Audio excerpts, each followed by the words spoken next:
Oh, no, 59, okay. Calling to order the Monday, April 3rd, 2023 meeting of the 39th Council of the City of Berkeley. Ms. Mitchell, would you please call the roll? Councilmember Baker. Here. Councilmember Dooley. Here. Mayor Pro Tem Gavin. Here. Councilmember Hennon. Here. Councilmember Patterson. Here. Councilmember Vellani. Here. Mayor Dean. Here.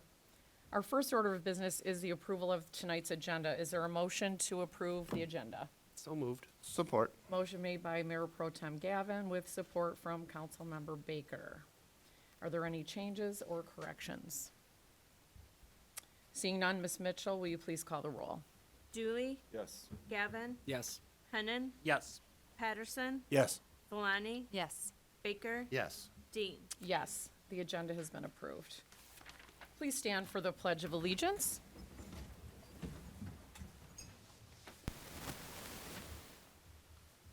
I pledge allegiance to the flag of the United States of America and to the republic for which it stands, one nation, under God, indivisible, with liberty and justice for all.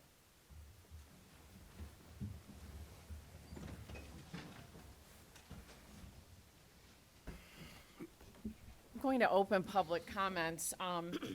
You may present your thoughts on any items that are not on tonight's agenda.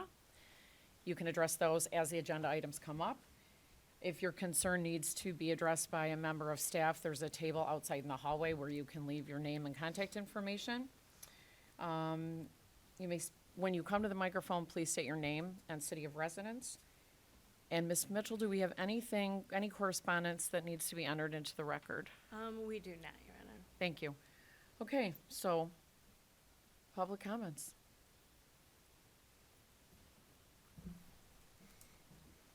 It's not a lot. I'll be brief. You have 3 minutes. 3 minutes.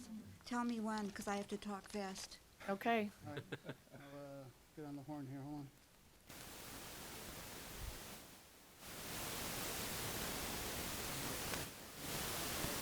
Sure. Yes, ma'am, okay. Thank you. Good evening, Council. My name is Mary Lynn Stapula. I live in Berkeley. On Saturday, March 11th, I went into the puppygram store in Berkeley to visit, and while I was there, I saw a Mastiff puppy who looked like he was unwell or in distress. I mentioned it to an employee, and the employee said he's all right. He was out just not too long ago. He's all right. So I left it at that, and I left the store. That was on March 11th. On March 15th, I was out front with a group protesting, and a couple that was shopping in the store came out and stopped by us and said, "There's a Mastiff puppy in the store that's sick. It doesn't look good at all. Its ribs are showing something's wrong." Myself and another member of my group left, and we went to the police station and made a complaint. That was on March 15th. On March 20th, I went to the police station to follow up, and Kevin, our animal control officer, wasn't in, so I left my name and number, but I never heard from him. I haven't been back in the store. When I first went in on March 11th, the owner came in, and when he saw me, he gave me such a hateful look. I'm not comfortable to go back in. If you go in the store, the public area gives you the impression that everything is all well, but if you've read the Boycott Pet's Choice and Puppygram in Indiana and Kentucky, even if you've read it just briefly, what you see will dispel any notion that all is well in that store. I'm not going to mention on the record what I've read about what goes on in the back rooms in the other stores because I don't have personal knowledge, but I hope that our animal control officer isn't continuing to inspect our store and that he's inspecting the entire store, not just the public area. Council, I know there's a protocol you have to follow and that it can be time-consuming. I hope that we can move forward quickly to close the store down and to enact a law to prohibit the sale of animals in our city. Thank you for the opportunity to speak. Thank you.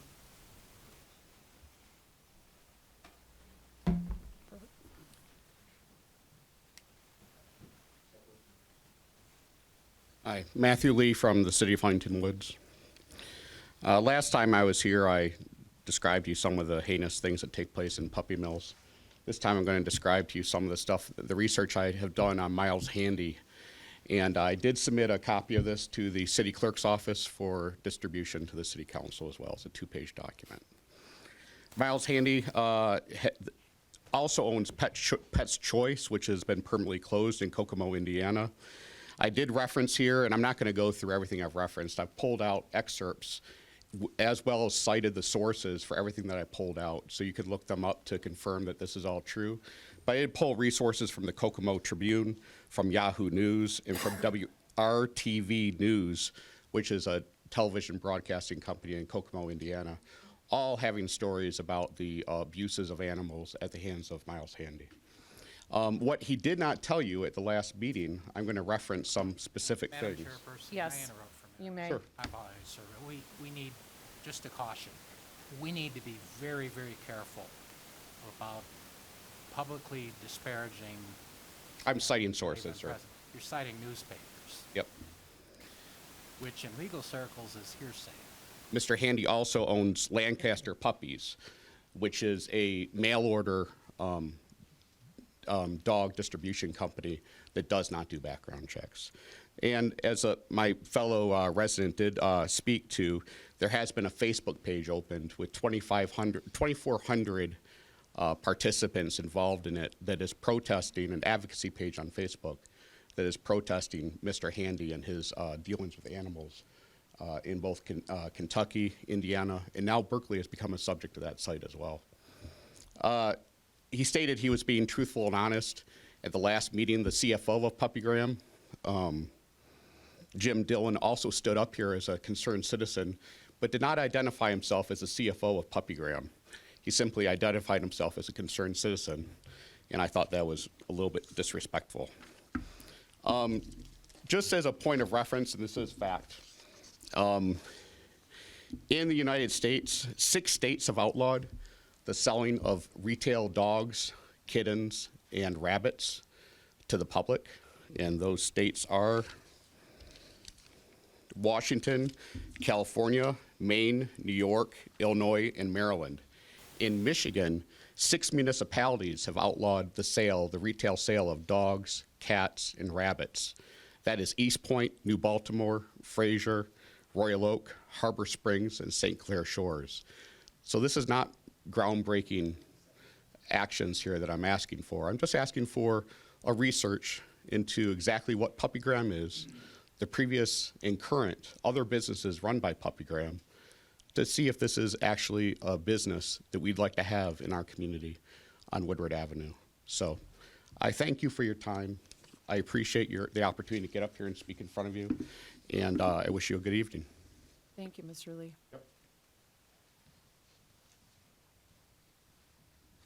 I'll watch that this time. Good evening. Thank you for your time. My name's Courtney Wooten. I'm a Berkeley resident. As we all know, our community currently has a store selling dogs in a retail space. Since their opening, there has not been one example provided by the company or the community at large of an ethical breeder that is currently or would do business in this type of environment. This is despite great effort to do so.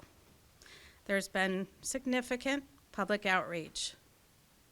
There has been what seemed like a commitment on council's part to ensuring our community is in no way a part of the horrific puppy mill pipeline that this existing business and their affiliated companies have historically utilized without remorse. They operate with a complete lack of transparency, despite their claims otherwise, while speaking directly to you from this podium. Almost daily, the existing business is posting on social media of their dogs going to a new home.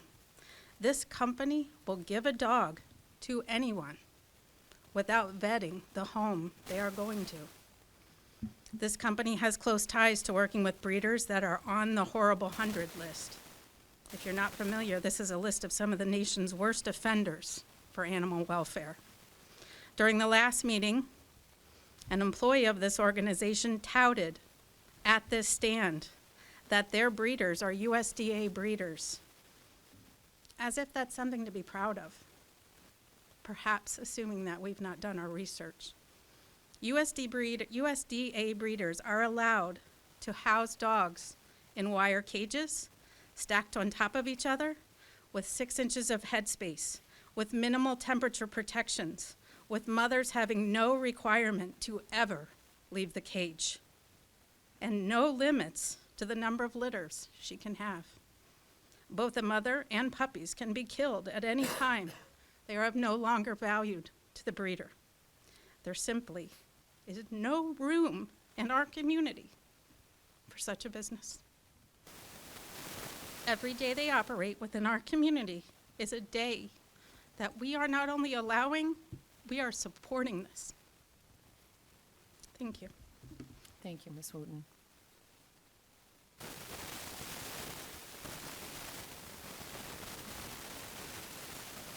Hi, thank you for your time. I'm Rachel Schuler. I am from Royal Oak. As a previous resident of Berkeley, I just want to say how embarrassed and a little concerned, even a little bit more concerned than I am, that this store was allowed to open on Woodward Avenue, but we can still take action. And as a concerned Royal Oak citizen, or excuse me, resident, I want to be here and help Berkeley as much as I can, and I will be continuing to come to every city council meeting I can to be able to support the group that we have in Berkeley and to support the Berkeley residents who do not want this store grandfathered in and all the legal issues that go with that. I just want to remind council today that there has been a public outcry for months now going on with this store, and I don't think any of us are going to stop until we can see some further action from council. And I really appreciate your time and your efforts and all your communication with us so far, and I hope to continue to have more. Thank you so much. Thank you. Sure. I'm Kevin Bradley. A little bit of background. I come from a very vast background.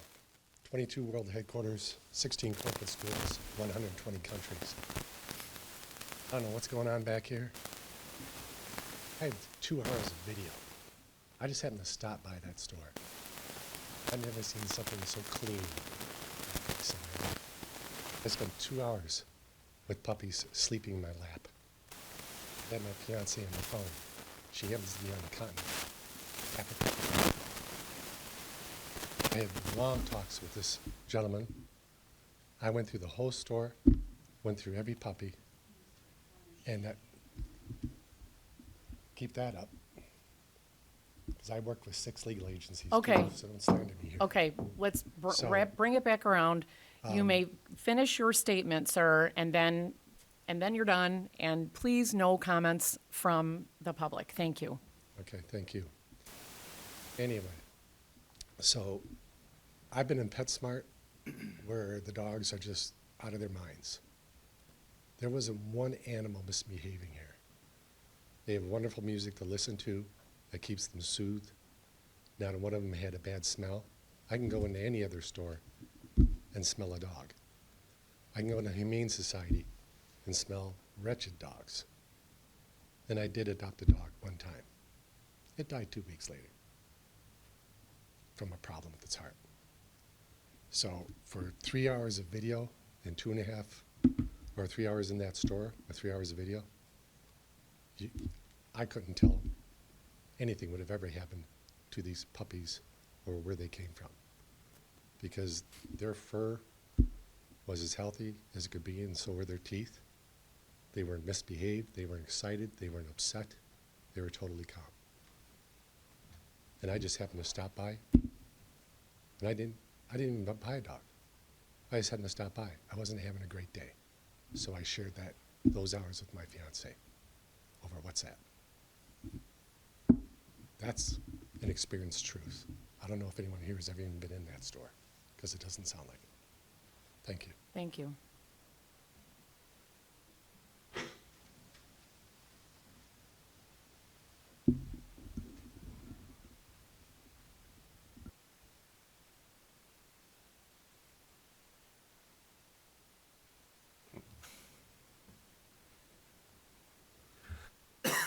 Hi, my name is Alexis Helton. I'm a citizen of Berkeley.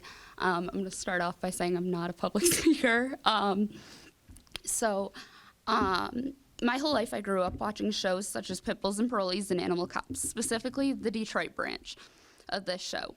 I grew a love for these dogs beyond words. I moved around a lot as a child, and the dogs were all that really stayed with me, and I couldn't be more thankful for them. They had me at my lows, and from then I dedicated myself to all of theirs. The past 3 months alone, my boyfriend and I have rescued 9 dogs, 2 of which were returned to their owners, 7 of which should have had a different home from the beginning of their lives. Trapping these dogs is a hobby of mine, but for these dogs, it's life or death. How did these dogs end up on the street, and how, after so many attempts to find owners, did none of them come forward? Why has there not been a microchip in a single dog I have picked up? Yesterday, we built a trap to catch a Shiba Inu in Farmington Hills that has been seen on the run since the end of summer. Tonight, we will go set a trap in Allen Park for a dog that has been on the run for over 39 days. Last week, I passed a dog dead on the side of the freeway. He should be buried by his family, not tossed in a garbage bag by the city. He should be. In March, I helped Officer Palmer with Berkley Animal Control catch a dog, which had to be transferred to Oakland Animal Control, due to our shelter not having the staffing to care for large dogs. How can we be supplying dogs into a city that cannot house the dogs that we have? Our average dog owner should not be a dog owner, and we need to work together to make buying dogs less convenient rather than more convenient. Dogs are not meant to be convenient. They're meant to be a lifelong commitment. Responsible breeders chip their dogs and will take that dog from a rescue or shelter at any time. How have I yet to find a dog where I can even get a hold of their breeder? I know I spend a lot of money as an individual doing what I can for these dogs, so I can only imagine the city's cost for neglectful ownership. There's a proof of responsibility that comes with owning a dog, and unfortunately, puppy stores with such high quantities of dogs just do not have the time to follow up with every owner. I don't want to rescue forever, and this bill is one step in that direction. I'm so proud to call Berkeley my home, where this shows that so many people feel similar to me. Thank you. Thank you.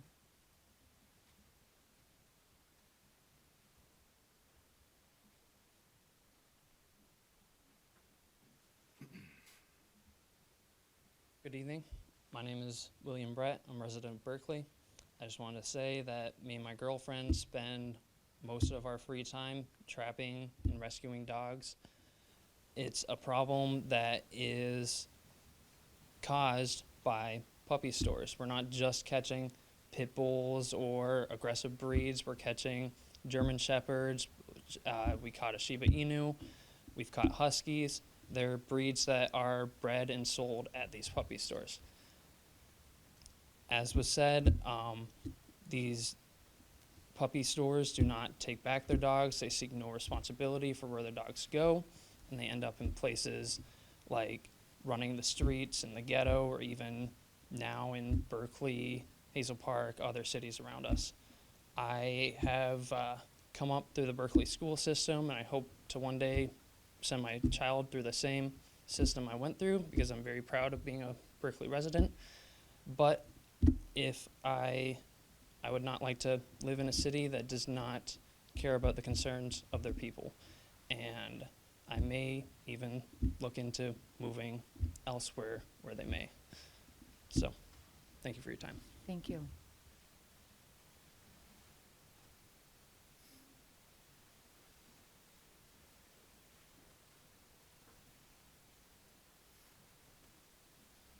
Any further public comments? Okay, I'm going to close public comments. Ms. Mitchell, please read the items on tonight's consent agenda. 1, approval of the minutes. Matter of approving the minutes of the 39th regular city council meeting on Monday, March 20th, 2023, and special work session on Monday, March 13th, 2023.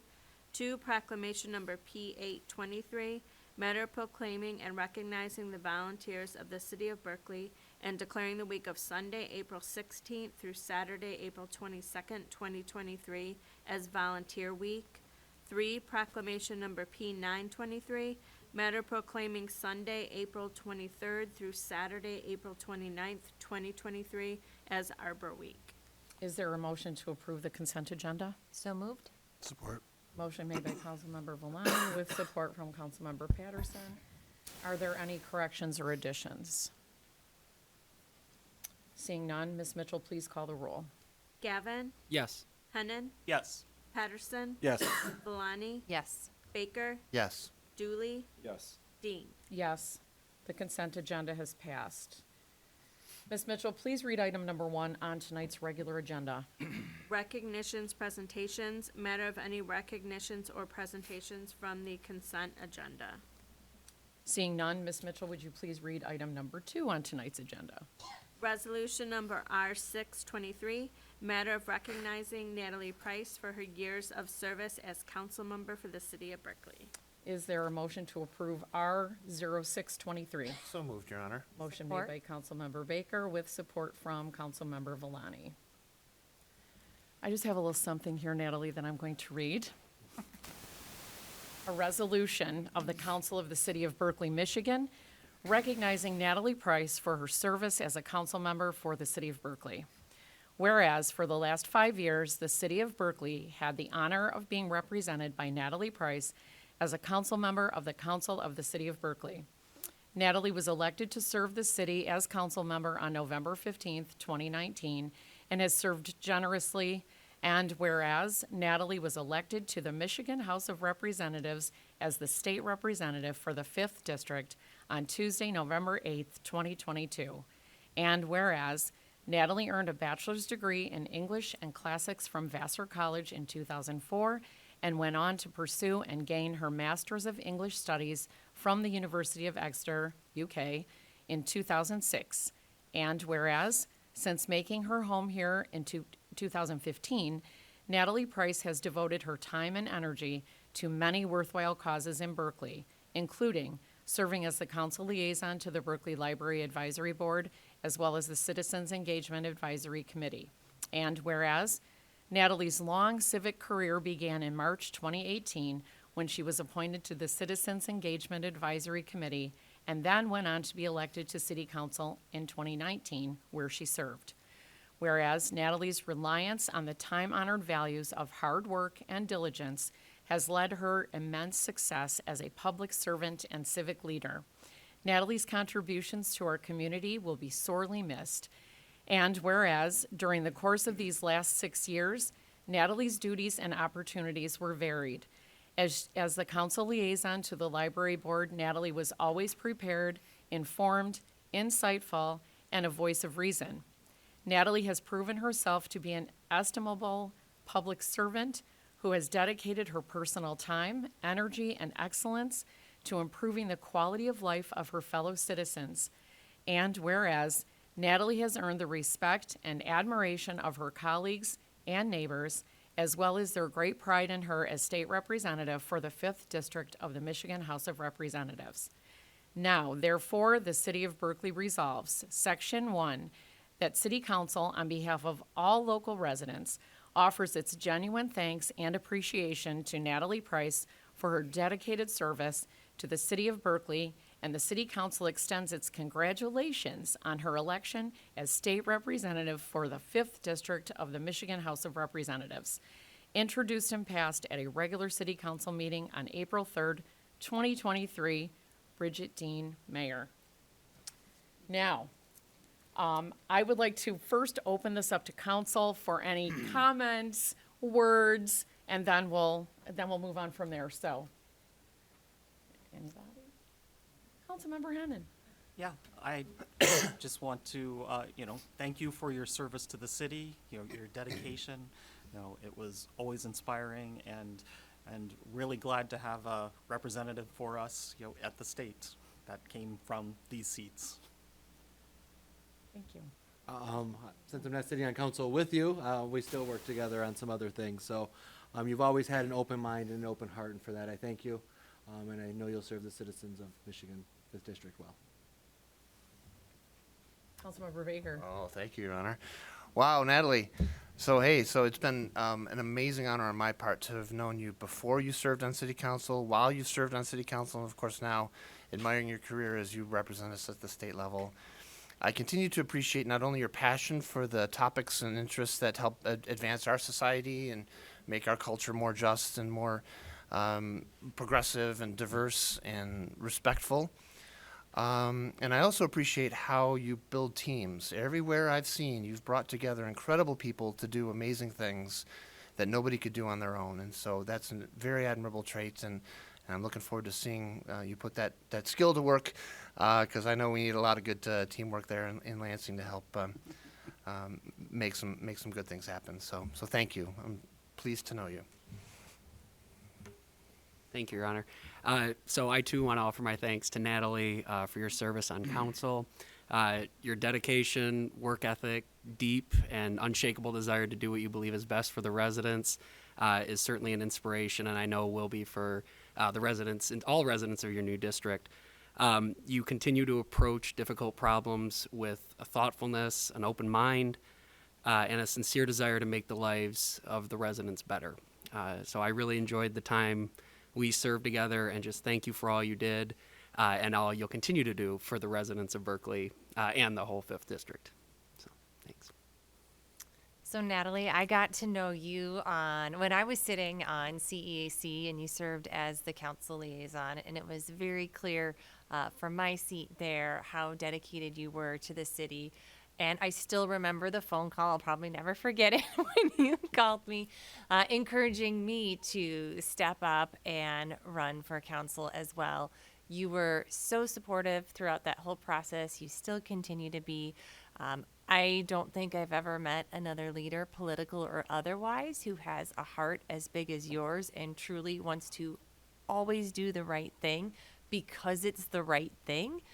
Which is just such an admirable quality. So I hope you were able to share some of that with our colleagues in Lansing. Natalie, thank you. I did not have the pleasure of sitting up here with you. Only met you a few times, but thank you for your service and congratulations and good luck in Lansing. Thank you very much. Thanks for everything. And now if anyone here tonight would like to offer some words to Natalie, please come up to the microphone. Don't be shy.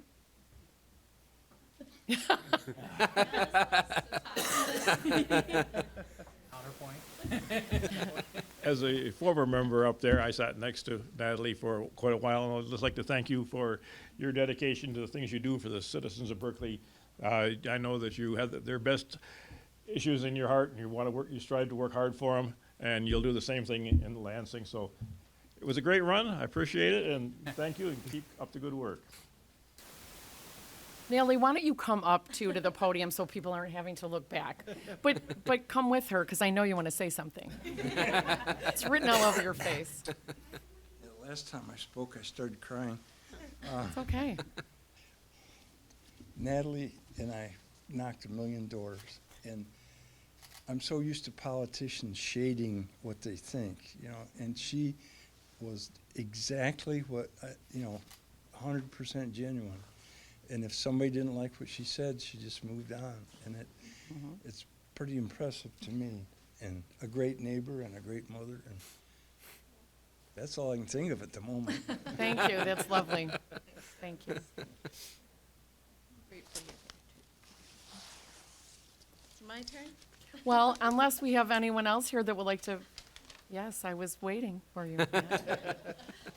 Well, Natalie, I just want to say thank you on behalf of the library and the library board for being such a good partner and advocate to the library and what the library stands for. It was just always great to have you working alongside the library board and just working to support us. So thank you.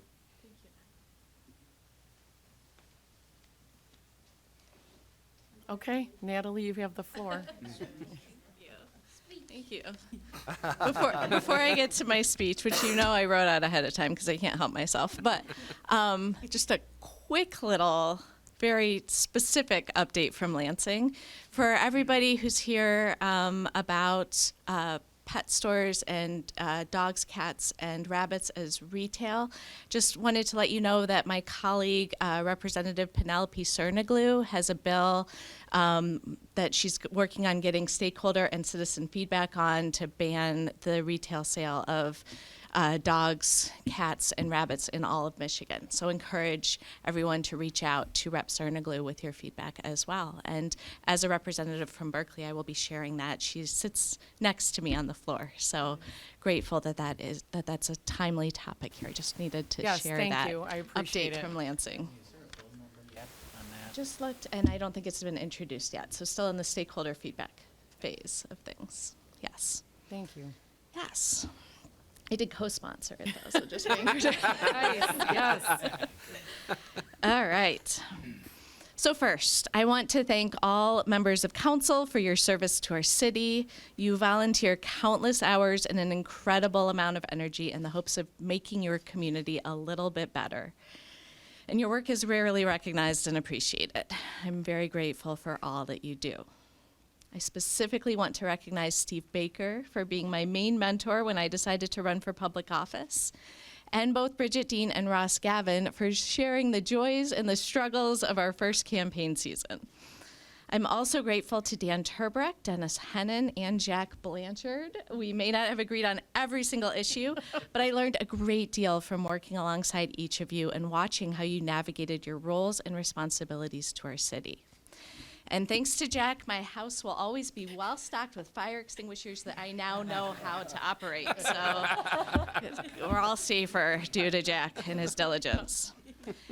And of course, I want to thank Jessica Villani, no longer the newest member of council, who continues to ensure that Berkeley strives to be an intentionally welcome and inclusive community. Stepping away from the service was hard, but I know that I leave the city in very, very capable hands. Next, I want to thank the amazing Berkeley staff who truly go above and beyond the expectations for the benefit of each resident. Matt Baumgarten and all of his department heads do so much with very limited resources. And yes, for the record, I do blame the state's negligent revenue sharing and flawed tax structure for the limitations that they face. I'm working on it. You know, give me some time, but I'm working on it. I personally had the privilege of seeing the skills of staff firsthand before I ran for council, when I led the parent-taught play group at the community center. Teresa McCarlton, Dan McMinn, Scott Jenix, and the rest of the Parks and Rec staff created relationship-building, memory-making experiences while somehow keeping that building patched up enough to function, at least for now. Another thing I'm working on. Thank you. Yeah. I also learned about the magic of library programs and resources delivered by Matt Church and his team. Thank you. When my kids were little, but they have yet to grow out of programs that keep them engaged and foster their love of reading. Our family is also forever grateful for the work of the teams in our public safety and public works departments. Because of their tireless work, we never wonder if we'll have support in an emergency or if our roads and streets will be clear. And there are so many other staff working tirelessly behind the scenes. Thank you to Tori Mathis, who set a tone, a vision for our city and communicating about how much we care about residents and the people in our region. Thanks to Stan Liska, Kristen Kaplansky, the clerks, Victoria, Gina, all finance crew, everyone who I'm forgetting, please blame my head and not my heart. Mike McGinnis, cannot forget, our fearless DDA director who brings so much energy and enthusiasm for our DDA district in Berkeley as well. And saving the best for last, I'm most grateful, of course, to Berkeley's residents for trusting me to serve my community and now our region to the best of my ability. I consider myself to be the luckiest state rep because I get to call Berkeley the most caring community that I know my home. So thank you on behalf of me and my family. We can't imagine living, calling anywhere else home. We're so grateful to be here. We are not leaving at all, and as little time as I have available, I will be accessible and able to volunteer as much as I can. I care as much as you do. So thank you. Don't go anywhere. As you know, the privilege, one of the privileges of being the mayor is that I get to bring this home. So please don't sit down because I have just a few words. So we've all heard tonight about all the wonderful attributes that you possess and all the great work that you've done in Berkeley. But, excuse me, I would like to mention your kindness. And I've watched you. You mentioned that we both were on the same election cycle, and we, we were, at the same time commiserating, rejoicing, all of that. And I noticed your kindness to others all throughout, not just the campaign season, but when you interacted with residents, when you interacted with people that you didn't even know, you always made sure that people felt okay, that they were acknowledged. I remember being at a movie in the park, and we were talking. It was a lovely night, and you were campaigning for your House seat, and there was a little girl that was clearly lost. She was looking around, and you're just younger and quicker than me right now, but you ran right over to her and you made it okay. You comforted her, got her to her people, and everything was great. I could go on about those kinds of things, but I also experienced your kindness and Jacob's firsthand. Do you remember the ugly sweater party at the VFW? Yeah. Yeah, I remember it, I'm sure differently from you.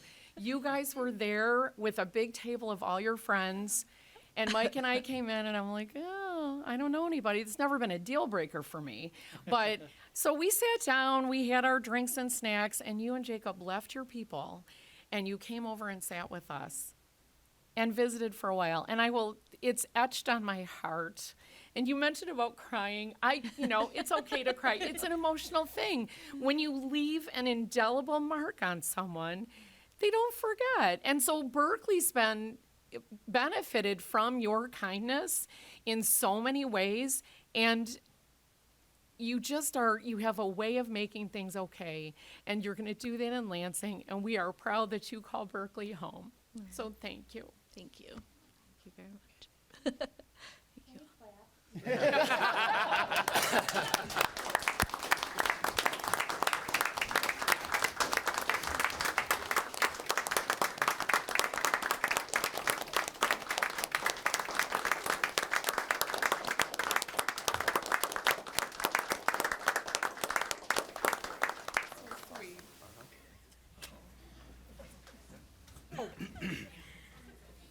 Natalie, I have this for you.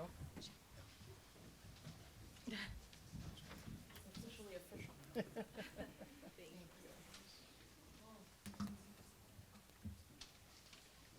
you. I'm dying right now. Thank you.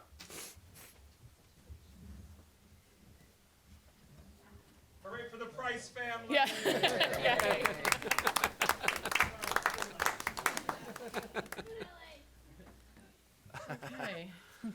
There's a roll call or anything about that? We do. Yeah. We do? Okay, go ahead. Let's make it. Hennan, Yes. Patterson, Yes. Valani, Yes. Baker, Yes. Dooley, Yes. Gavin, Yes. Dean. Yes. Ms. Mitchell, will you please read item number 3 on tonight's agenda? Motion number M 2023, matter of approving the Berkeley Art Bash event on Saturday, June 10th, 2023, from 10 a.m. to 6 p.m. on 12 Mile Road for the Berkeley Area Chamber of Commerce, P.O. Box 72-1253. Approval is conditional upon the submission of required items and documents prior to event dates.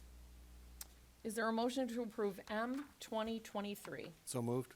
Motion made by Councilmember Patterson with support from Mayor Pro Tem Gavin. Mr. Baumgarten. Certainly. We may be in the spring showers phase of the year, but it'll be summer before we know it, and which means Art Bash is coming back for yet another year. The application you have in front of you has been reviewed by each of our departments. An application like this, our department heads look specifically to make sure that the event can be handled safely. The proper protocols are in place. The volunteers are adequate to pull off this thing. And so we come into this knowing that the chamber already has a fantastic track record of doing this for many, many years over. So again, that is the premise of how our department directors review these things. It has been signed off on by each of our department directors so far. We even have some supplemental information provided from our emergency management department as well. So your packet is full of recommendations for approval on this item. I believe you're joined this evening by our chamber executive director, Darlene Rothman. are you presenting this item? All right, Or, well, as well as Katie up. from the chamber as well. Perfect. Mr. Blanchard, I know we'll hear from you as well.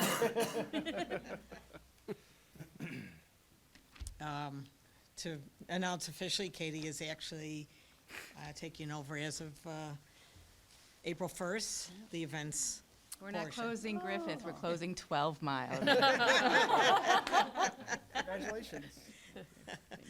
So, first of all, we want to thank you for all that you've done to endorse this over the many years that we've had it. And also to thank Public Works and Public Safety, because this event would not be happening without the teamwork of the city. This is truly a city event. If you want to talk about that aspect. Yeah, Yep. sure. We have, many artists coming, lots of food, children's activities, sponsored booths. We've done this for a long time, and we want to continue to do this and bigger and better every year. And it takes all of you to say yes for us to do so. So that's why we're here tonight. We work with April from Catching Fireflies. She does a lot of the heavy lifting here, and we're here to support her and work with her and create a really, really awesome event for this town. It is so important for the businesses. It is my first year not working in a restaurant while this is happening, so I'm super excited to see that. But we know that's one of our busiest days. So without this event, it's a hardship. So we ask her today to approve this event and help us make it a great one. Thank you. And it's about 8,000 to 10,000 people that come in on that day, and we hear year-round about how significant bringing in people that day is to bring them back next week, the next month, the Right. next year. And the people that keep coming back and back for the same event, it's a tradition for them. They choose this day to come to this art fair over other ones that are going on in the community. And it's not just what we're doing with all the vendors coming in. All of the stores, restaurants, local businesses partner up to take advantage of the community event that's happening, and draws people in that from what I know and people talking, is they choose to move here after seeing what happens in the community. So it's just a very holistic situation, and we appreciate having this event happen year after year. Thank you. Thank you. Jack?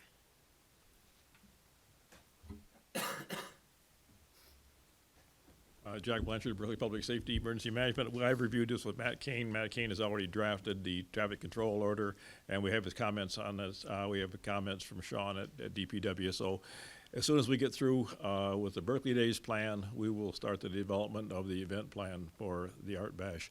And it's very similar to what we've done before, so we don't anticipate anything.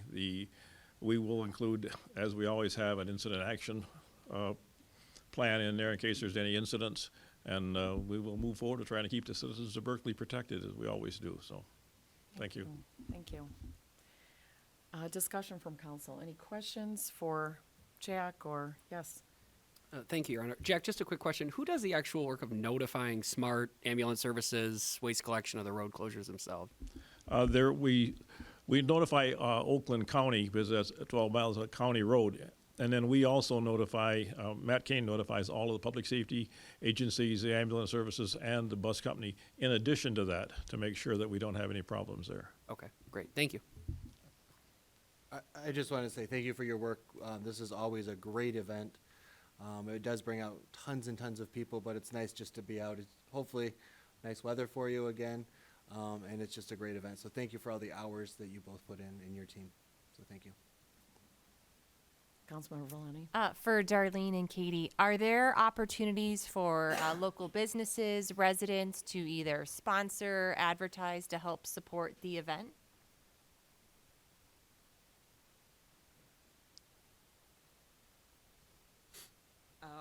Residents, as far as having a booth, are you Local asking? business owners. Local business owners can get a booth at the event if it meets the criteria. The cutoff for artists, I believe, has ended, but sponsors and other vendors. I think there's still opportunities for them, as long, there is certain criteria of who can have a booth there, and there is a right of refusal if it doesn't fit a criteria.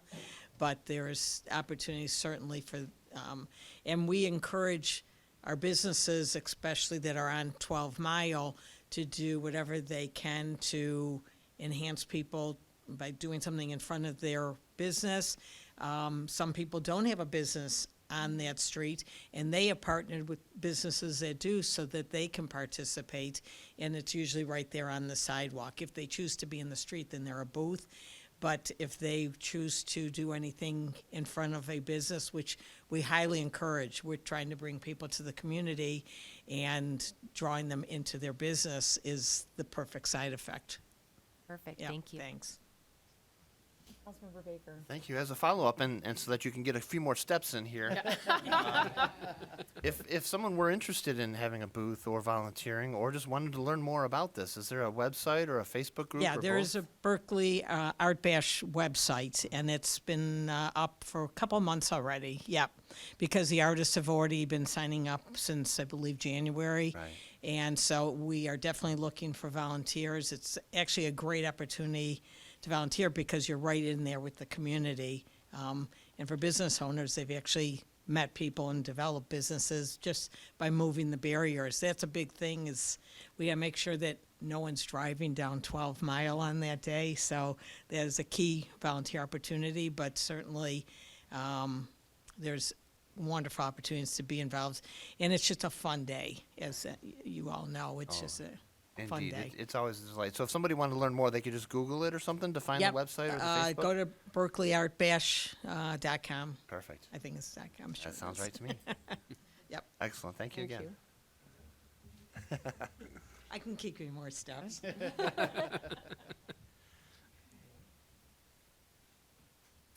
Any comments from the public? I like it. Right. Okay, Ms. Mitchell, please call the roll on M 2023. Patterson, Yes. Valani, Yes. Baker, Yes. Dooley, Yes. Gavin, Yes. Hennon, Yes. Dean. Yes. Motion M 1823 has passed. Ms. Mitchell, please read item number 4 on tonight's agenda. Motion number M 2123, matter of approving appointments to the Berkeley Downtown Development Authority Board of Directors. Is there a motion to approve M 2123? So moved, Your Honor. Motion made by Councilmember Baker, Support. with support from Councilmember Hennon. Mr. McGinnis.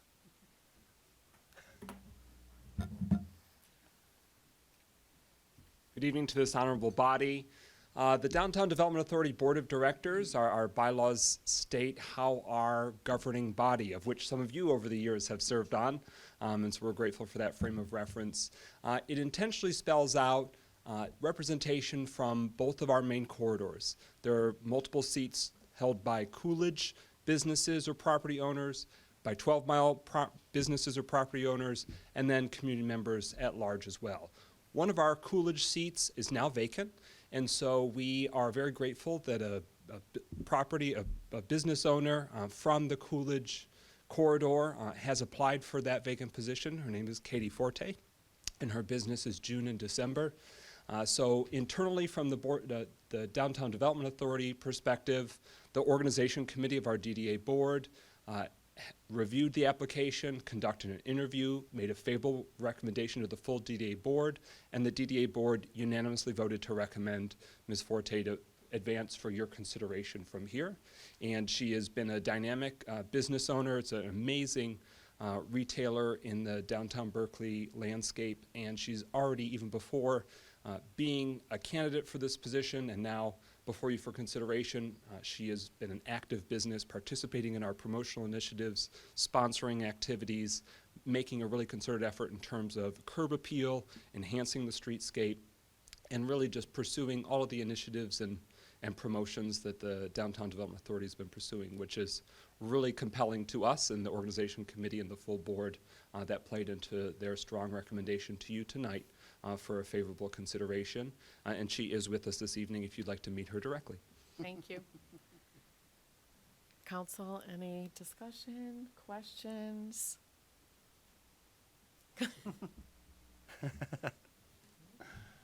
I say yes.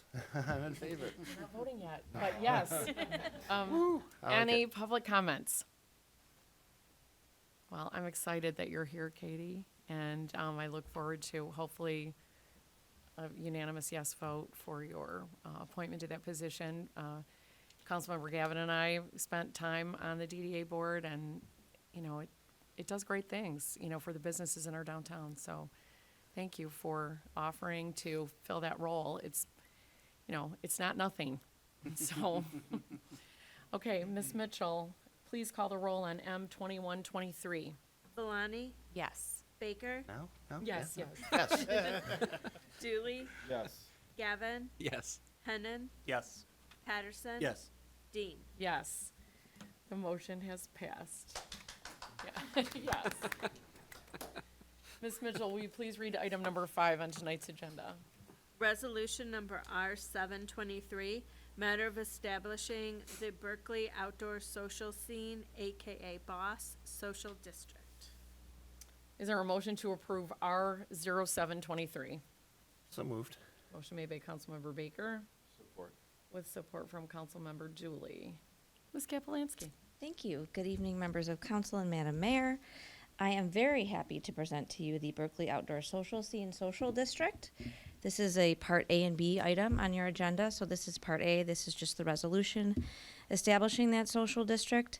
A social district, for those who might not know, allows the consumption of alcoholic beverages sold by licensed establishments within an outside common area that has to be contiguous to 2 or more of those licensed establishments. This particular district would run along 12 Mile Road from about Tyler to Kipling. It would also include the municipal parking areas in that area.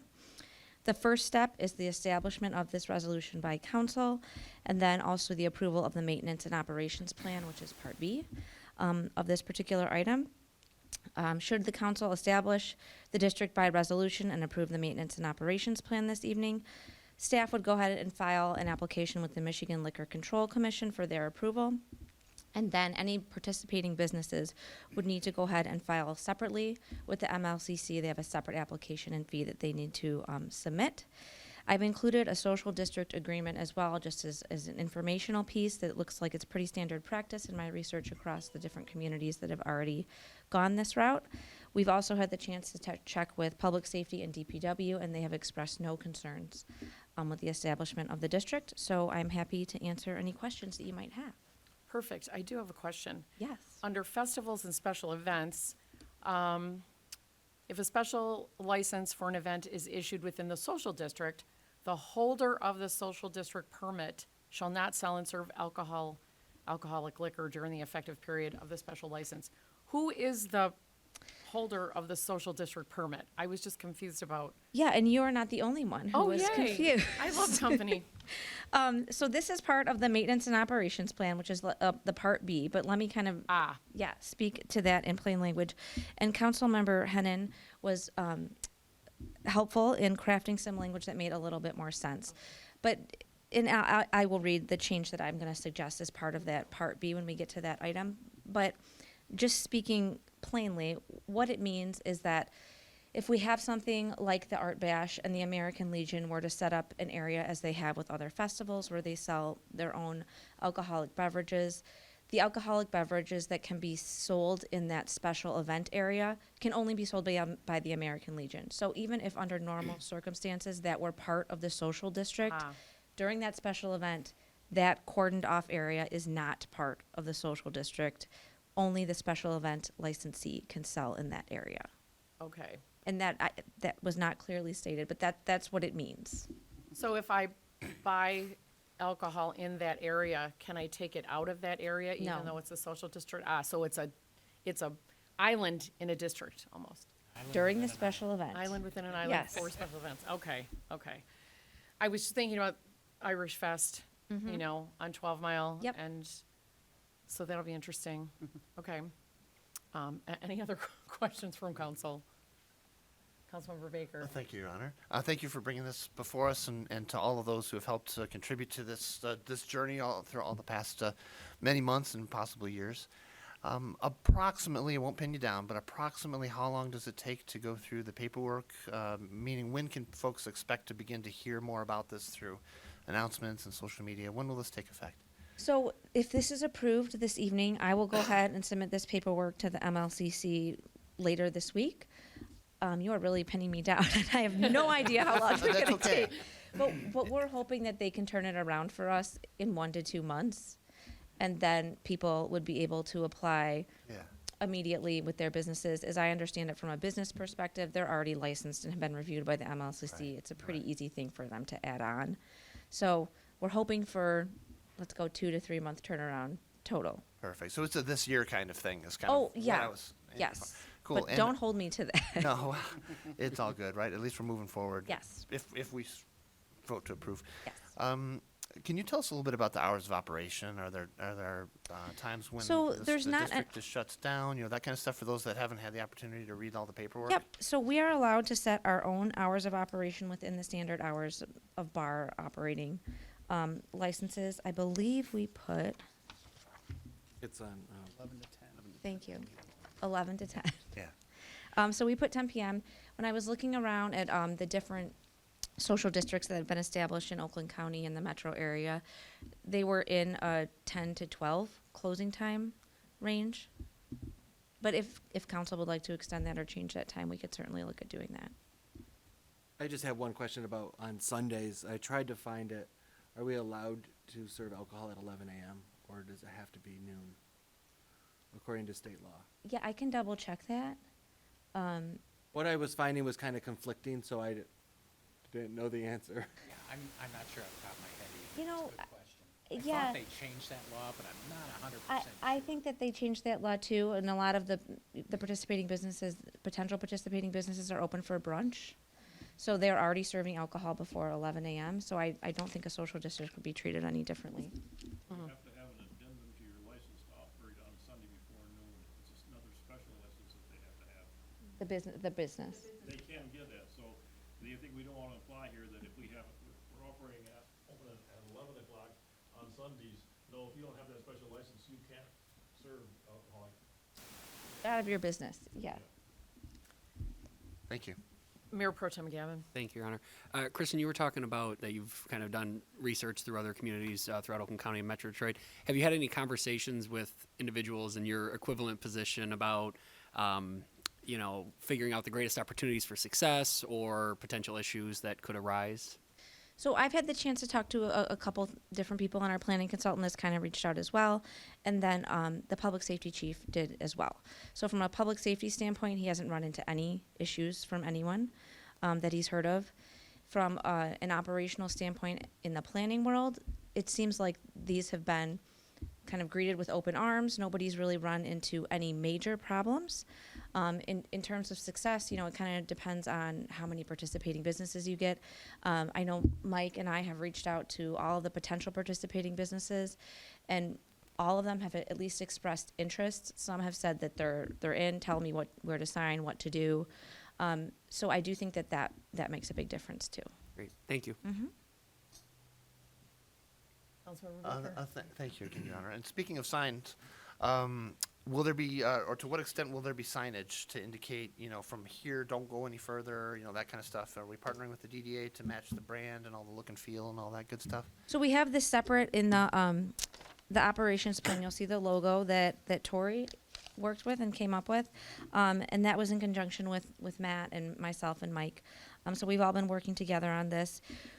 As far as signage, we're kind of thinking of either pavement markings and potentially like a sign that stands, a pole sign, a small pole sign.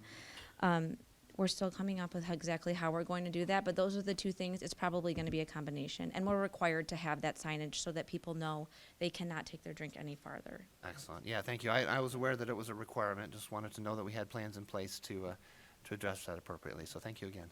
And from a design standpoint, we selected a motif that specifically complemented the Reinventing Charm branding campaign that the DDA currently has going, and complements that sort of retro cool feel there as well. So we're excited to see that roll out.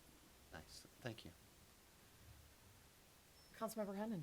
Yeah, and many of my questions have already been answered, but while not really anticipating any major problems, would we be able to this first, let's call it season, this first year, you know, carefully watch for any issues, track any complaints, maybe follow up with events like, it won't be ready for Art Bash, but, you know, events like Art Bash or, you know, the Irish Festival, if there are any conflicts or issues, and, you know, just a quick report at the end of the year so we can see how this worked out. Yes, we can absolutely do that. It shouldn't be a problem to track anything related to violations or concerns in the social district. Yeah, can definitely do that. Thank you. Mhm. Any public comment? Jack? I've got a couple of questions. I think if the public reads this out, they'll understand it. And beverage containers and rules of use. The city will provide a participating license holder with stickers displaying their trademark or name or logo. Why? What's that for? I can answer that one, Jack. So as part of the regulations around social districts, we are required, the cups that people use in the social district can be 16 ounces. They have to have the logo of the social district on it. And then on top of that, they also have to have the logo of the establishment that sold them that drink. So in talking with other communities, the best way to do that, instead of having everyone print their own cups, is for us to get the cups with the social district logo, and businesses get a sticker that they put on the cup.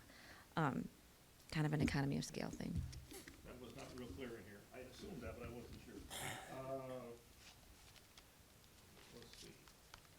On the social district map, the requirements are very clear that on the map you have to have the addresses of all the participating organizations that are not there. To add the addresses to the map? The addresses and the locations of any licensee in the social district area has to be on the map, according to the regulations that I read. And that they're not on the map. And also, the map is quite confusing, because if we make this more transparent so we can see the streets, because in some places you got the street, in some places you're at the edge of the street, but from here you can't tell. Yeah, we So can make that more I think transparent. Our map needs to be clear, we need to have those things on it so we can more carefully delineate and know where our boundaries are. We can put the potential licensees on there too.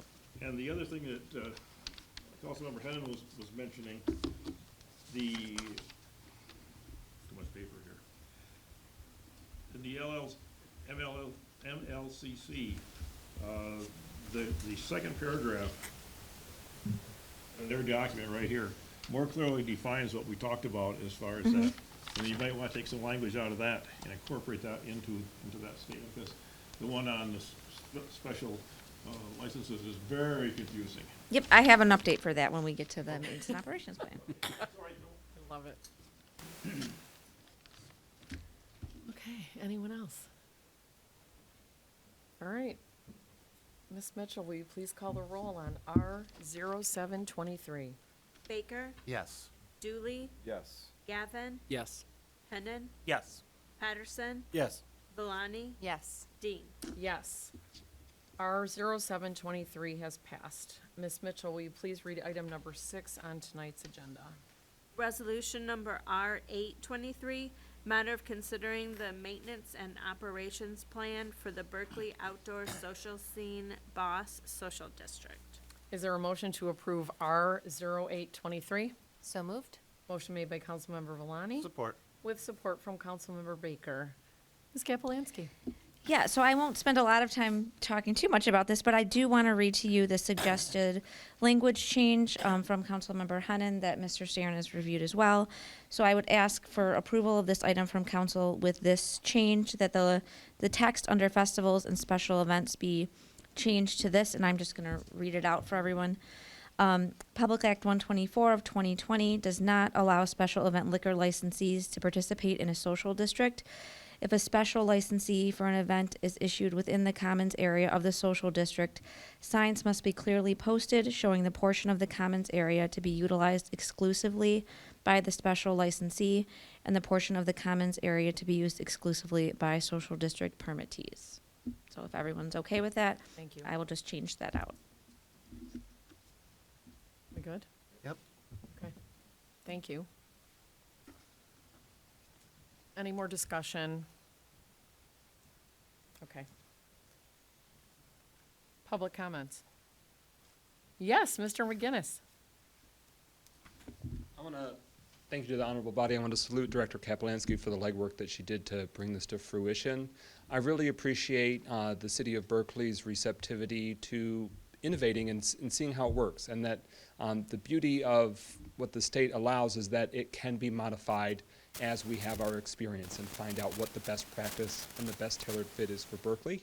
And so I just want to offer that for the community's perspective as well, because we want to be informed by data. We want to be informed about what works best for the residents, for the businesses. This is about further cultivating our downtown as a destination and a place for folks to come together, enjoy each other's company, and show everyone in Berkeley a good time, which is really what we do already all year round. This is just going to be another facet and another tool in our economic toolbox, and we look forward to growing, cultivating, and really finessing it as the time goes on. Thank you. Okay, Ms. Mitchell, will you please call the roll on R0823? Dooley, Yes. Gavin, Yes.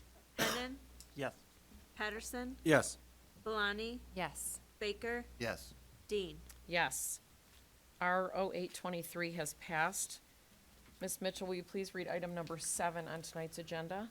Ordinance number 0623, matter of considering the first reading of an ordinance to the city code to amend Article 5 rental property in Chapter 30 business of the City of Berkeley Code of Ordinances to update provisions for rental property registrations and inspections. Is there a motion to approve O0623? So moved.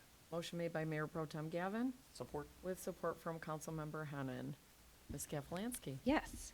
So I want to give most of the credit for these updates to Angela Randazzo, who's our licensing clerk. I don't know if all of you have had the chance to meet her, but she comes with a lot of municipal experience, and she saw some room for clarity in the ordinance and our process, and really worked with me to kind of run with it and make some changes to make things more efficient and updated. So I do want to make sure I recognize her. This is an ordinance that's been in place for quite some time. Over the course of using it, there's room for improvement, and we wanted to bring that forward to you this evening. Some of the updates include providing a time frame for inspections of rental registration renewals and codifying our current practice of noticing rental property owners of their registration expirations. We provide a time frame for inspections of new rental properties. We're establishing the ability of the city to assess fees for the administrative cost of missed inspection follow-up and rental license expirations, and also providing provisions for the transfer of rental registrations and certificate of compliance.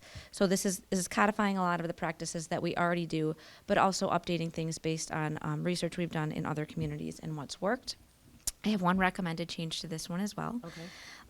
This is also with credit to Councilmember Hennan, and staff does agree with this change. So in section 3189.b, you'll note that the city would provide an advance notice of expiration of at least 30 days. I would recommend that the town council go ahead and change this to 60 days. That provides some advance notice to the property owners, and it's what we already do anyways. So it's no additional work for us there since we're doing it already. And I'm happy to answer any questions that you have. Thank you. Questions from council? Public comments? No kidding. Do we have to if we're making that change, do we have to make another motion? Is it okay with with Mayor Pro Tem Gavin? Just accept it as a friendly amendment. Yeah, I think that you can continue with the motion accepting the Friendly amendment. the recommended change from the planning director. Great. Ms. Mitchell, will you please call the roll on O0623? Gavin, Yes. Hennan, Yes. Patterson, Yes. Valani, Yes. Baker, Yes. Dooley, Yes. Dean. Yes. O0623 has passed. Ms. Mitchell, will you please read item number 8 on tonight's agenda?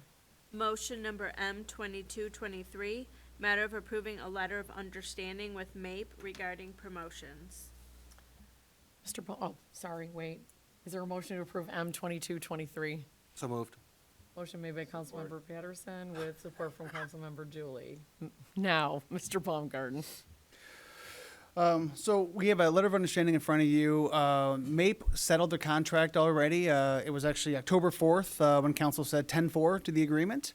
Way back in 2021, but as we've gotten a little bit into this agreement, we see now that the interval that we had set up for promotions is not keeping track with some of the retirements that are starting to be discussed within that department. So this is an attempt to start to bolster the ranks of the leadership of Public Works to make sure that we keep on serving the community at the same level that we have in the past as well. So it's sad to think that we might be saying goodbye to some of our veteran leaders there, but they want the opportunity to make sure that they're leaving the department in good hands. And we've got some natural leaders already in the pipeline here. So what we're asking for is the opportunity under this letter of understanding to forego a 3-year requirement, which is written into the contract in order to be able to progress and through the different levels, but keeping intact the sort of proven experience that we have with these individuals, and then also keeping intact the licensing requirements that we have as well, merely foregoing the 10-year portion of it. So that's the request this evening from myself, as well as from our collective bargaining unit. And again, our MAPE is our Michigan Association of Public Employees. They represent the employees of the Public Works Department. Thank you. Discussion from council? I just have one thing. Thank you for bringing this forward to us. I think it's a great thing to be able to promote within without the 3-year and bumping it to 2-year. Those guys and girls work very, very hard, and I think they need to be recognized for that. Thank you. Okay. Ms. Mitchell, will you please call the roll on M 2223? Hennon. Yes. Patterson. Yes. Valani. Yes. Baker. Yes. Dooley. Yes. Gavin. Yes. Dean. Yes. Motion number M 2223 has passed. Oh, communications. Look at that. Ms. Mitchell, where do we begin? Councilmember Patterson. The Planning Commission did not meet. Last time there wasn't a quorum. So there's that. Pretty easy report out for that. And with it being recognition on the consent agenda of our volunteer work, I just want to thank all of those that serve on our boards and our commissions. It is countless hours that they put in to support our residents of our city, and it does go unnoticed most of the time, having sat on Parks and Rec and Planning Commission. It's a thankless job, but one that needs to be done, so just thanks to all of those volunteers that I worked alongside of and on the other commissions and boards. And that is it. Councilmember Hennon? Yes, so first, the tree board's been busy working on their community outreach. They're going to be at Berkley Days, Friday, Saturday, and Sunday, and are going to be holding a tree raffle for 5 different trees that can be won by 5 different individuals. The tickets are going to be $2 each, or 5 for $5, and then those proceeds will be used to help fund more trees in the city. And speaking of new trees, we're going to have 18 new ones planted this spring, and then an additional 2 are going to be planted to celebrate Arbor Day, Arbor Week, and that'll be done at Saturday, May 29th. The public's invited. It's happening in Cass Boulevard near 11 Mile Road at 9 a.m. And then for the Zoning Board of Appeals, they will meet a week from tonight on April 10th to consider a dimensional variance for a home on Kipling. That's all I have. Thank you. Councilmember Baker? Thank you, Your Honor. Cool. I too would like to extend my gratitude and appreciation to the volunteers that serve on all of our boards and committees. And a special shout out to the 2 boards that I'll be speaking about right now. The Downtown Development Authority, DDA, meets on Wednesday, April 12th. And I'd like to give a little bit of props out to our Executive Director, Mr. Michael McInnes, if I may. He attended the annual National Main Street Conference held this year in Boston. It rotates from city to city. His attendance was paid for by the Main Street Oakland County, and he brings back many best practices and new ideas for us to try on here in the city. And building on that, no surprise, but this year Mr. McInnes was named to the Oakland County 40 Under 40, which is a very esteemed and prestigious list. At the Oakland County Executive State of the County address this month, as well as the reception that preceded it, Mike's inclusion in the 40 under 40 was touted with a particular tag of his association with Berkley. So, thank you very much for being awesome, and congratulations! Yay! For more information on our upcoming DDA events, please visit downtownberkeley.com. Our historical committee meets the preceding day on Tuesday the 11th, and a little bit of tips and tricks and facts and figures here as we prepare for our 100th anniversary. We'll be having events and publications throughout the year to celebrate 100 years as a village. We became a city 9 years later. The election to become a village was held on September 28th of 1923. And we'll revisit this in the coming months. So as a teaser, official business got underway on October 8th when the officials were first sworn in. And as published in the Friday, October 12th, 1923 edition of the Berkley Tribune, it was stated that the new village of Berkley formally got into operation Monday evening when the recently elected officers were sworn in and made their bow to the public at the installation ceremony at the Berkley Theater. The first business meeting of the commission will be held this evening in the Berkley School. It's pretty cool. If you'd like to learn more about that and all sorts of other great things about our fair city, visitors are always welcome. Our museum is open Wednesdays from 10 to 1, Sundays from 2 to 4, and they too have a website, which is berkeleyhistory.com. And finally, I'd just like to say that it was Robin Williams who once said, "Spring is nature's way of saying, let's party." So as you get out there, especially when we do begin to see some nice weather, we saw it for like about 3 minutes today, I think. Please be aware that in Michigan, before doing any digging projects in your home, it is required by law to call Miss Dig at 811, which is that's all you have to dial, 811, to call Miss Dig. By dialing these 3 numbers at least 3 days in advance before you dig, you are ensuring your safety and the safety of those in your neighborhood. Because April is Miss Dig Awareness Month. Yay! I know. Can't contain that. So it's a nonprofit partner that ensures digging safety. They come out, partner with the utilities to figure out where all the pipes and all the wires and all the crazy stuff is underground. And they mark it off with flags and all these kind of things. So please remember, again, before you do any digging, call Miss Dig. And again, that number is 811. Anything from installing a fence, planting trees, building a deck, laying a patio, installing a pool, all that kind of good stuff. If for some reason calling 811 is too difficult or time consuming, you can go to the website, which is missdig811.org. 3 days before digging, they'll send the crew out to do all that good stuff.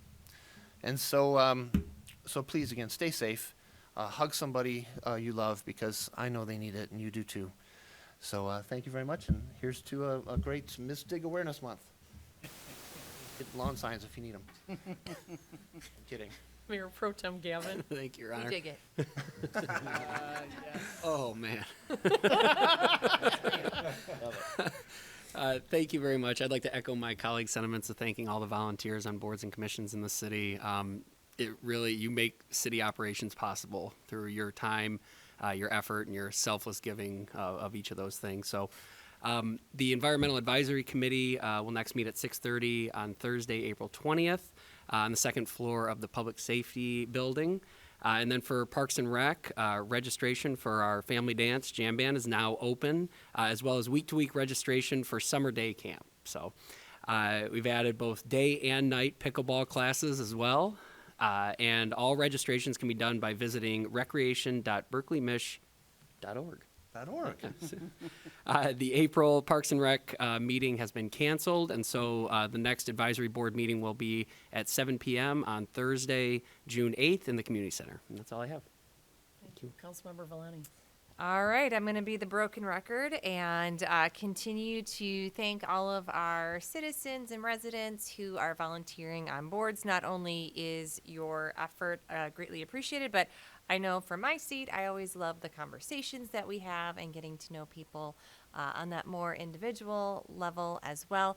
And then also to those that volunteer their time and efforts in less formal roles and continue to advocate for what is best for the city and help shape our government, because it is your voices that make us who we are and make Berkeley such an amazing city. So there are so many ways to get involved, and want to appreciate all those less formal roles as well. From CEAC and TAC, we have not had any meetings since our last council, so no updates there. And from the Berkeley Area Chamber, the April Chamber Chat is coming up on Friday, April 21st at 8:30 a.m. It will be held at Woodward Corners Market. No registration is necessary. Just show up and network with your local business owners. That's all I have. Councilmember Dooley. I will be the last song of this broken record. I would like really. to thank you. Go ahead. There's a B-side. Thank all the citizens for all the talent, the countless hours everybody puts in for volunteering. Obviously, our city wouldn't run without the support of everybody in it. So again, thank you for that. Nothing to report at the library. We don't meet until the 15th of this month. Although if you haven't, please stop by. The painting project is scooting right along. It looks nice. It looks fresh. Everything is good. And they are still offering free COVID tests if anybody should need them, or masks. Please just go up to the front desk and they will give you whatever you need. Everybody have a great week, and thank you. Thank you. Mr. Baumgarten. Thank you, Madam Mayor. A couple of thank yous this evening. First and foremost, thank you, Representative Price. I was fortunate also to get to work with you on your time in council, and Berkeley is extremely lucky to have like a member of its community serving in Lansing. But we're extra grateful that it's you, of all people, that gets to be the one to carry the torch for us. So thank you. It was an absolute pleasure getting to work with you as a council member, and you're already off to a fantastic start in fighting for Berkeley at the state level too. So I look forward to seeing you at the Capitol Conference, where we get to meet with you as council, administration, and state rep. So thank you very much. Also, like to say thank you to Sandra Rathburn at Berkeley High School. I had the pleasure today of speaking to her classes. She's an environmental sciences teacher there. I got to speak with 3 different classes, as well as the environmental club at the high school. So talking about the great things that Berkeley's doing to be environmentally responsible, to pursue sustainability and resiliency against our changing world, and how that challenge is presented to local governments, not just here, but all across the state and country as well. So great receptive group. So I really appreciate that invite to her. And then last but not least, I want to thank Tori Mathis, as well as Sean Young, Teresa McCarlton, Chief Kane. They've all filmed, or it's not film anymore. They all took videos providing some great information about the millage vote that's coming up and what that means to Public Works, Public Safety, our rec department.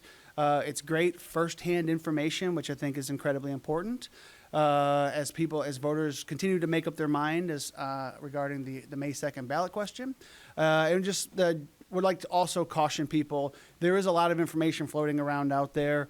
Some of it is frankly put out into the world by individuals who are either knowingly misleading the people that they believe are going to read this, or they just don't have the information that they need to speak from a position of authority. So that's why I'm grateful for our department directors who can give firsthand, direct information. We've been answering a ton of questions, so please keep them coming. And we look forward to continuing the conversation right up until May 2nd. Where are these videos? Where can people see them? They're all on our social media feeds right now. So I believe Facebook, Twitter, Instagram all have them. They were sort of a slow release over the weekend, so we had a new director a day. But as of now, in fact, I was just perusing Facebook to make sure that they are there and still available. Good news is they are. Great. And again, a ton of good information, but please kind of respect the source. And if you want to know about city stuff, I think quite often the city is the best place to go for that information. Absolutely. Thank you, Mr. Baumgarten. They're also on YouTube. YouTube as well, yeah. Great. And what about the city website? Are they on there as well? I would have to check on that, but I'm sure we did not leave any stone unturned. Tori's too good for that. Okay. Perfect. Mr. Sterin. Thank you, Madam Mayor. I'll join the chorus in expressing the thanks and admiration to former council member, now Representative Price, for all of the great things she's done for the community, and surely will continue to do now at the higher level from Lansing. Beyond that, we continue to work with staff on issues every day. we deal with as best we can, and I try to do my best to help Mr. Baumgarten and other staff to work through some of these things. We continue to work on ordinances, some of which were before you tonight or were mentioned to you tonight, and will be coming to you as soon as the next meeting. Beyond that, just a happy spring and happy Easter to everybody. And that's all I have for this evening. Thank you. So I think the broken record will truly be broken now. I do want to just, from the bottom of my heart, thank every volunteer within the city. We talked about Art Bash, we've talked about Cruise Fest and Berkeley Days. None of those events, which we're known for, could happen without I'm going to be dramatic and say legions of volunteers, because it does take a lot of volunteers to have these events. And so thank you, every volunteer that helps in any way. Thank you, Katie, for volunteering on the DDA now, and it's official, and I'm sure the DDA will be thrilled to have you there. I certainly am. I do want to mention the last two Headley Millage Override information sessions, Tuesday, April the 4th, and Wednesday, April 12th, both at 7 p.m. here in City Hall. Just to piggyback on what Mr. Baumgarten said, that those are the places to get the accurate, truthful information about this vote coming before us on May 2nd. And I was sworn to secrecy before this happened, but I am absolutely thrilled to congratulate Councilmember Baker on his recent engagement to Wendy Unger. Whew. I wish you both just so much happiness. I'm thrilled. I think that seeing the two of you together, it warms my heart. She makes you happy. And I couldn't ask for anything more for either one of you, so congratulations. And now everyone knows. And with that, yes. I'd like a motion to adjourn. So moved. Support. Motion made by Councilmember Villani with support from Councilmember Patterson. The Monday, April 3rd, 2023 oops, I am skipping roll call. Ms. Mitchell. Yes. Villani, Yes. Baker, Yes. Dooley, Yes. Gavin, Yes. Hennon, Yes. Patterson, Yes. Dean. Yes. The Monday, April 3rd, 2023 meeting of the 39th Council of the City of Berkeley is adjourned.